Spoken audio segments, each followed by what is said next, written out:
पिछले एपिसोड में हमने देखा था कि बायतियान के ऊपर स्टार फॉर्मेशन को एक्टिवेट किया जाता है ताकि ये पता लगा सके कि बायतियान के अंदर डिमोनिक पावर है भी या फिर नहीं। लेकिन बायतियान उस स्टार फॉर्मेशन को पास कर जाता है, जिस वजह से तो सारे लोग खुश थे कि बायतियान के अंदर डिमोनिक पावर नहीं है। लेकिन तब जो लिंगफेंग होता है वहां पर वो दो जनरल को लेकर आ जाता है जो कि अपने फैमिली के एल्डर थे, और इन दोनों के बेटों को बायतियान ने मार डाला था क्योंकि वो दोनों एक बार के अंदर लड़कियों को परेशान कर रहे थे, और उन्हीं दोनों को मारने की वजह से वो यहाँ पर बायतियान को पकड़ने के लिए आए होते हैं। ये देखकर तो सारे लोग हैरान हो चुके थे, जिसके बाद यहाँ से ये एपिसोड शुरू होता है। तो इस एपिसोड की शुरुआत में लिंगफेंग जनरल ली से कह रहा होता है, आप एक बार फिर से सोच लो, क्या आप बायतियान की वजह से हमसे दुश्मनी लेना चाहते हैं? इससे आपकी इस पूरी फैमिली का नाम भी खराब हो सकता है। लेकिन जनरल ली उससे कहते हैं, मैंने तुमसे पहले ही कह दिया है, मैंने अपने जनरल की पोस्ट अपने बेटे को दे दी है, और आगे से मैं जो भी करूँ वो मेरा पर्सनल फैसला होगा, मेरी फैमिली का नहीं होने वाला। इसलिए आगे से मेरी फैमिली को मेरी किसी भी हरकत के बीच में लाने की कोशिश मत करना। जिस पर सभी कहते हैं, जब आप इतना कह ही रहे हैं तो ठीक है, आज से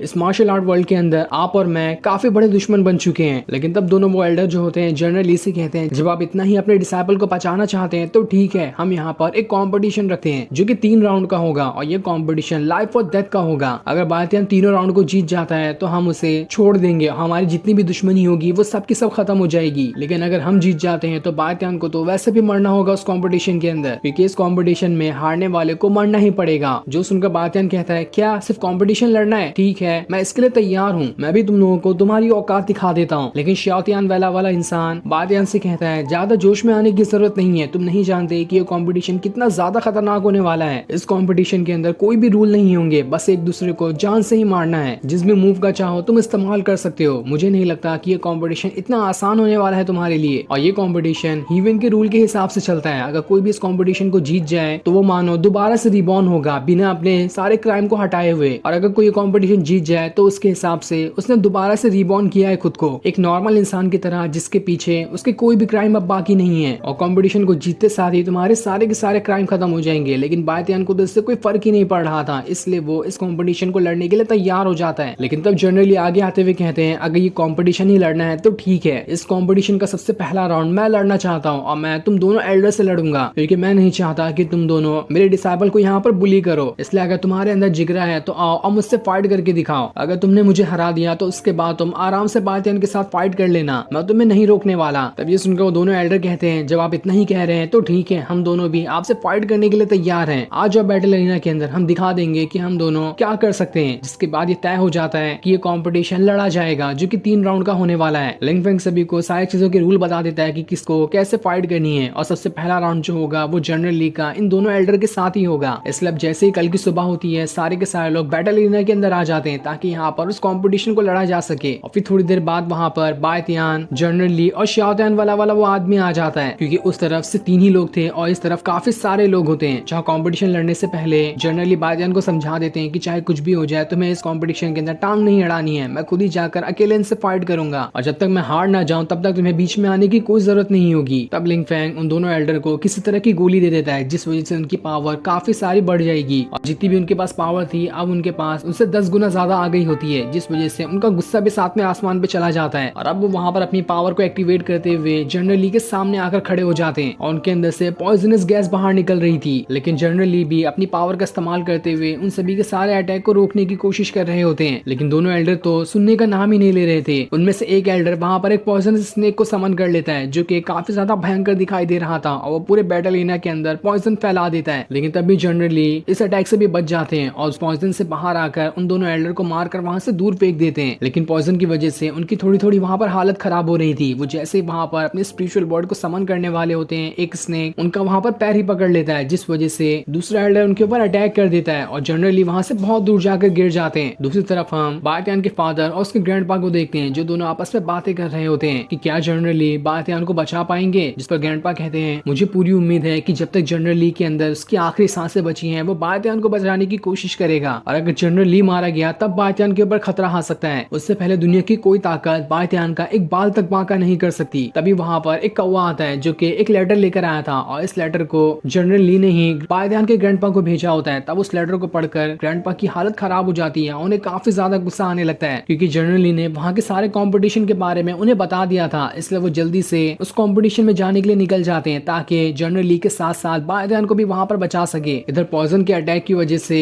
जनरल ली की हालत थोड़ी थोड़ी वहाँ पर खराब हो रही होती है। और जैसे बायतान उनकी मदद करने वाला होता है, जनरल ली उसे रोक देते हैं और उसे कहते हैं तुम्हें बीच में आने की कोई जरूरत नहीं है, जब तक कि तुम्हारे मास्टर की सांसों में सांस है तुम्हें कोई हाथ तक नहीं लगा सकता। जिसके बाद दोबारा से वो उन दोनों एल्डर से फाइट करने के लिए चले जाते हैं, लेकिन वो एल्डर तो जनरल ली से कह रहे होते हैं देख लेना आज तो हम तुम्हें भी खत्म कर देंगे और उसके बाद इस बायतान का भी यहाँ पर खेल खत्म कर देंगे, देखते हैं तुम अपने डिसाइपल को कैसे बचा सकते हो। जिसके बाद वो दोनों दोबारा से अपने स्नेक को बाहर निकालते हुए जनरल ली के ऊपर अटैक करना शुरू कर देते हैं। जनरल ली जितनी बार भी अपनी पावर को एक्टिवेट करने की कोशिश करते हैं, पॉइजन की वजह से वहां पर उनकी पावर एक्टिवेट ही नहीं हो रही होती है। ये देखकर बायतान अपनी पावर को जनरल ली के अंदर ट्रांसफर करने की कोशिश करता है ताकि वो उसका इस्तेमाल करते हुए जनरल ली अपने अंदर से पॉइजन को बाहर निकाल सके, लेकिन उसकी पावर जनरल ली के पास जाते ही वापस आ जाती है क्योंकि जिस पॉइजन का इस्तेमाल जनरल ली के ऊपर किया गया था उसने उनके सारे मेरिडियंस को ब्लॉक कर दिया होता है, जिस वजह से बायतान की पावर उनके मेरिडियन के अंदर जा ही नहीं पा रही थी। और इस तरह से जनरल ली सिर्फ अपनी ही पावर का इस्तेमाल करते हुए यहाँ पर फाइट कर सकते हैं, वो किसी भी दूसरे इंसान की पावर का इस्तेमाल नहीं कर सकते, जिस वजह से जनरल ली की हालत वहाँ पर थोड़ी थोड़ी खराब हो रही होती है। लेकिन तब भी वो हिम्मत नहीं हारते और दोबारा से उन दोनों एल्डर के साथ फाइट कर रहे होते हैं और बायतान को हर बार इशारा करते हैं कि चाहे कुछ भी हो जाए बीच में आने की कोशिश मत करना। तब ये देखकर वो दोनों एल्डर जनरल ली से कहते हैं जब तुमने ये तय ही कर लिया है कि तुम्हें यहाँ पर अपनी जान देनी है तो ठीक है, हम भी कोई कसर नहीं छोड़ने वाले। जिसके बाद जनरल ली वहाँ पर अपने फॉर्मेशन को एक्टिवेट करते हुए अपने स्पिरिचुअल बॉडी को समन करने की कोशिश करते हैं। ये देखकर वो दोनों लोग अपने स्नेक को उस फॉर्मेशन की तरफ ही भेज देते हैं, लेकिन तब फॉर्मेशन के अंदर से काफी सारे स्पिरिचुअल बॉड बाहर निकल कर आते हैं जो उस स्नेक के ऊपर अटैक करने की कोशिश कर रहे थे। लेकिन वो स्नेक काफी ज्यादा पावरफुल था, वो जैसे उस बर्ड से टकराता है वो बर्ड वहाँ पर खत्म हो जाता है और बैटल एरिया के अंदर भी काफी ज्यादा तेज धुआं फैलने लग गया था क्योंकि दोनों के टकराने का धमाका बहुत ज्यादा पावरफुल था और इस वजह से जनरल ली की हालत वहाँ पर काफी ज्यादा खराब हो गई होती है और ऐसा लग रहा था कि अब वो दोबारा से फाइट करने के लायक भी नहीं बचेंगे। ये देखकर बायतान काफी ज्यादा घबरा जाता है। जेंतियान उससे कहता है अब जनरल ली को कोई नहीं बचा सकता, अगर वो अपने मेरिडियंस को खुद से ही ब्रेक कर दें तभी जाकर इस पॉइजन का असर वहाँ पर खत्म हो सकता है, वरना दूसरा दुनिया में कोई ऐसा इंसान नहीं होगा जो यहाँ पर जनरल ली की आकर मदद कर सके। ये देखकर तो बायतान को काफी ज्यादा गुस्सा आ रहा होता है, उसका तो मन ये कर रहा था कि वो एक एक करके यहाँ पर जितने भी लोग हैं उन सभी की जान ले ले। तब एक मोटा जो एल्डर होता है वो अपने वेपन को बायतान की तरफ ही फेंक देता है, लेकिन तब भी जनरली अपनी पावर का इस्तेमाल करते हुए उस वेपन को वहाँ पर डिस्ट्रॉय कर देते हैं ताकि जब तक उनके अंदर सांस में सांस है तब तक कोई भी बायतान को हाथ ना लगा सके। जिसके बाद वो खुद से ही अपने मेरिडियन को ब्रेक करना शुरू कर देते हैं ताकि वो अपनी पूरी पावर का इस्तेमाल कर सके। और जैसे वो अपने मेरिडियंस को ब्रेक कर रहे होते हैं चारों तरफ बिल्कुल तूफान सा आने लगता है और उसके बाद जनरली वहां से हवा में उड़ना शुरू हो जाते हैं क्योंकि उन्होंने